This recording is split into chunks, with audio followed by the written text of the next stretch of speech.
લોકસભા ચૂંટણીનો શંખનાદ થઈ ચૂક્યો છે, જેને લઈ રાજકોટમાં ભાજપ અને કોંગ્રેસ મહિલા કાર્યકરો ચૂંટણીના રંગે રંગાયા છે।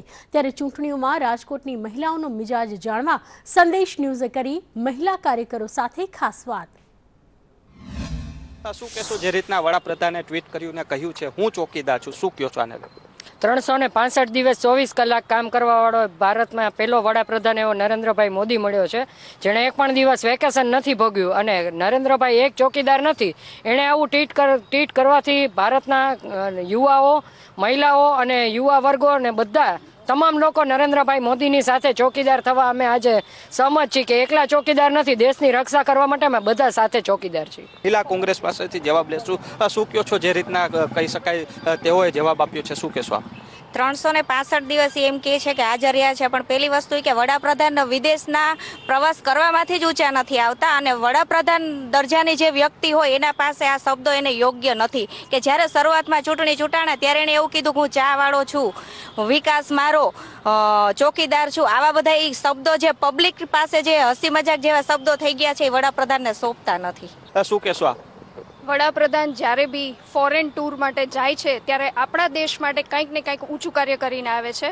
જ્યારે મનમોહન સિંહ જતા હતા ત્યારે કોઈ દેશવાસીઓને જાણ પણ નથી થતી, એટલીસ્ટ આપણા નરેન્દ્ર મોદીભાઈ આપણને જાણ કરીને જાય છે કે હું આ કાર્ય માટે ત્યાં જાઉં છું અને સક્સેસ લઈને જ આવે છે। ઇવન અત્યારે ચાઇના સાથે પેચઅપ થવાની તૈયારી છે। આઈ થિંક દેશ માટે ગૌરવની વાત કરવાનું ભાજપની મહિલાઓ કરે છે, આપ શું કહેશો? 10 ગામ એ લોકોએ દત્તક લીધા છે, તો એ 10 ગામમાંથી 10 ગામમાં કાંઈ વિકાસ કે કાંઈ કામ કરીને નથી દેખાડ્યું। કૌભાંડ તો કૌભાંડમાં નરેન્દ્રભાઈ મોદી ક્યારેય ક્યાંય આવ્યા નથી। લાલુ પ્રસાદ યાદવના જોયા ઘાસચારાના કૌભાંડ, એવું નરેન્દ્રભાઈ મોદીના ક્યાંય કૌભાંડ બહાર પડ્યા નથી। મહિલા સુરક્ષાની વાત કરું તો આજે રાજકોટમાં ગમે ત્યારે, રાજકોટ નહીં આખા ગુજરાત કે ગમે ત્યારે આખા ભારતમાં તમે જુઓ સુરક્ષિત જ છે મહિલા, ગમે ત્યારે રાત્રે બહાર જઈ શકે છે।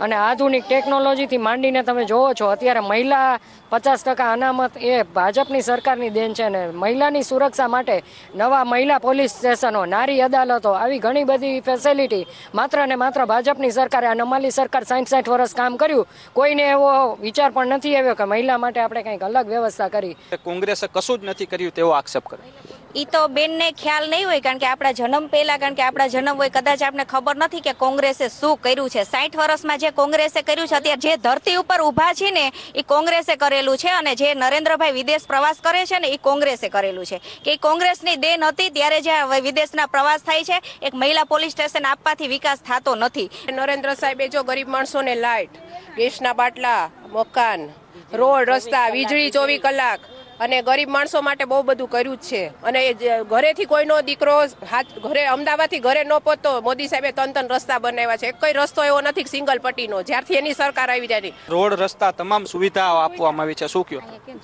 રોડ રસ્તામાં અત્યારે એ કહેતા હતા કે મેટ્રો સિટી બનાવશું, કઈ સિટી મેટ્રો સિટી બનાવી? અત્યારે કોઈ પણ એકઈ સિટી મેટ્રો સિટી બની નથી। રોડ રસ્તા જુઓ તો ખાડા ખબડા છે, કોઈ જગ્યાએ ક્યાંય વ્યવસ્થા તો છે નહીં રોડના નામે। પાણીના અત્યારે પોકાર છે, પાણી ક્યાંય છે નહીં ડેમમાં, તો પાણી તો અત્યારે માણસોને પૂરું મળતું નથી, તો એનો વિકાસ થયો કયો? આ વખતમાં વરસાદ પડ્યો જ નથી જરાય। વરસાદ એક જે આપણે સરેરાશ વરસાદ હોવો જોઈએ એના કરતાં સાવ ઓછો વરસાદ છે। પણ અત્યાર સુધીમાં ત્રીજી વખત ન્યારી ડેમ નહીં બધો, આજી ડેમ નહીં બધું ભરાણું છે, નર્મદાનું કેનાલમાં ભરાય છે પાણી, અને અત્યારની રાજકોટની પબ્લિક કોઈ એવી નથી, બધી કેનાલો ફૂલ છે। અગર વરસાદે ડેમો ભરી દીધા છે, શું કહો છો? વરસાદે ડેમો એ તો એને ખબર છે, અને રાજકોટની પબ્લિક પણ જાણે છે કે ચાલુ વરસાદે, અને જે ચાલુ વરસાદે 200 કરોડનો પબ્લિકના પૈસા હોય અને એ પૈસા એને કાઢી અને એ લોકોના 200 કરોડનો ખર્ચો કરી અને ચાલુ વરસાદે ડેમ ભરવા આવ્યા, એ મુખ્યમંત્રીને પોહાય? પોતાનો વિકાસ કર્યો છે, આમાં પબ્લિકનો વિકાસ કે થયો નથી। भाजपा के नेताओं का विकास हुआ ऐसी बात है? जी नहीं, बिल्कुल अलग गलत बात है, क्योंकि पानी बरसात ही नहीं हुई है, तो चालू बरसात में क्या डैम पहले ही भर चुके थे सारे, और अभी भी भरते रह रहे हैं, बार बार भर रहे हैं डैम। और कितनी सारी योजनाएं की हैं, ये लोग बोल रहे हैं कि योजनाएं नहीं है, कहाँ से आगे कितनी आयुष्मान योजना है, मामृतम कार्ड है, गरीबों को, लेडीजों को गैस दिलाई है, गैस कनेक्शन घर घर पहुंचाए हैं सभी के। ये सब गलत है जो आरोप लगा रहे हैं ना कि मोदी जी कुछ भी नहीं कर रहे, कि विदेश में घूम रहे हैं, ये सब गलत है। मेडिकल सुविधा में पहले तो दवाखाने जैसी डॉक्टर पूरा नहीं होता, जैसी तो डॉक्टरों जवाब नहीं देता, तो इन्हें हॉस्पिटल खोली तो शू करवानुं? ને ધક્કા ખાઈને અમારે પાછું આવવાનું.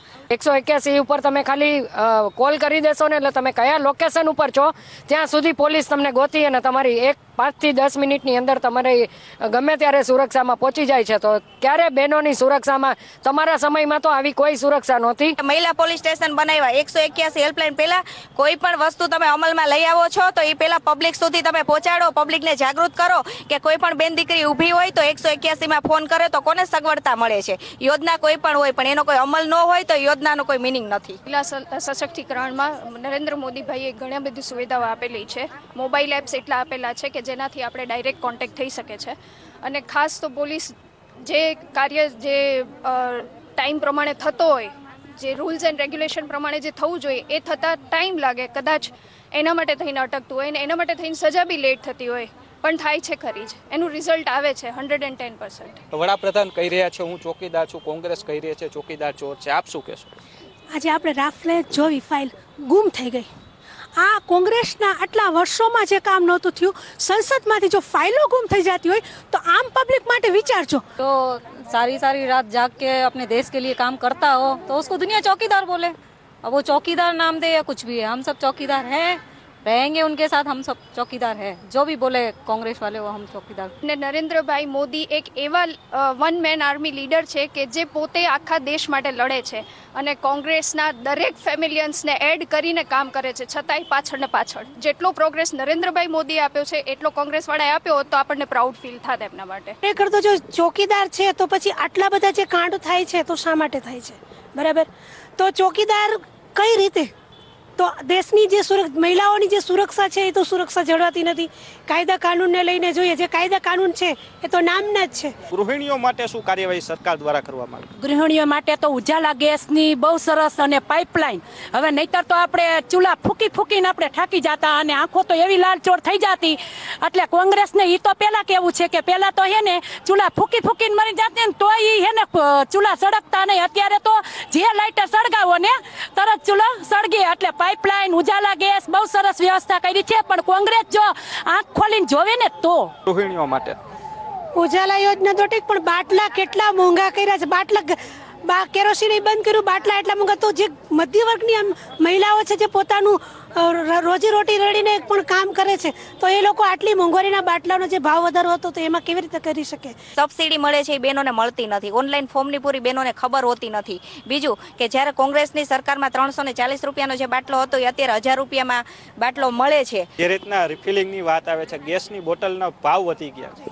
અત્યારે એટલી સરસ સિસ્ટમ કરી દીધી છે કે ગામડાની ગલીમાં એક ગેસ પાઇપલાઇન જીપીએસસી દ્વારા પહોંચાડી દીધી છે. જ્યારે અત્યારના ટાઈમમાં ચૂલા ફૂંકવાનો કે બળતણ બાળવાનો કોઈ ઇસ્યુ જ ઊભો નથી થતો. નરેન્દ્રભાઈએ એટલી સરસ વ્યવસ્થા કરી દીધી છે જેના થ્રુ લેડીઝ બહુ આરામ પામી રહી છે. બીજી છે કે ની ટ્રાન્સપ્લાન્ટેશન કે જે ગોઠણને એ બધું બદલવા માટે 40,000ના ડિસ્કાઉન્ટ આપે છે.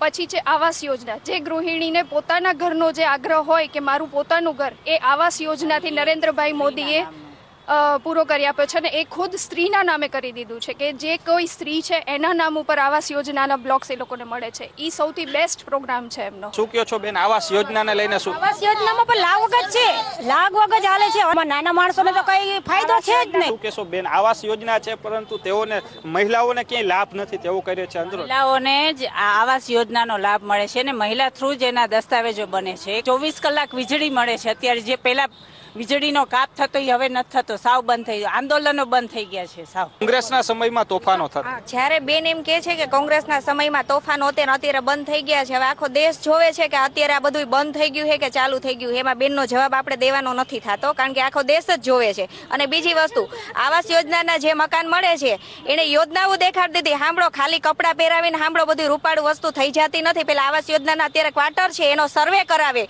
અને ત્યાં જઈને જોવે કે એ લોકોની પરિસ્થિતિ શું છે. એને જે પૈસા નાખ્યા છે ને એ પૈસા એ લોકોના ડૂબી ગયા ને એ પરિસ્થિતિ આવાસ યોજનામાં થઈ ગઈ છે. કેમેરામેન હાર્દિક નડિયાપરા સાથે રહીમ લાખાણી, સંદેશ ન્યૂઝ, રાજકોટ.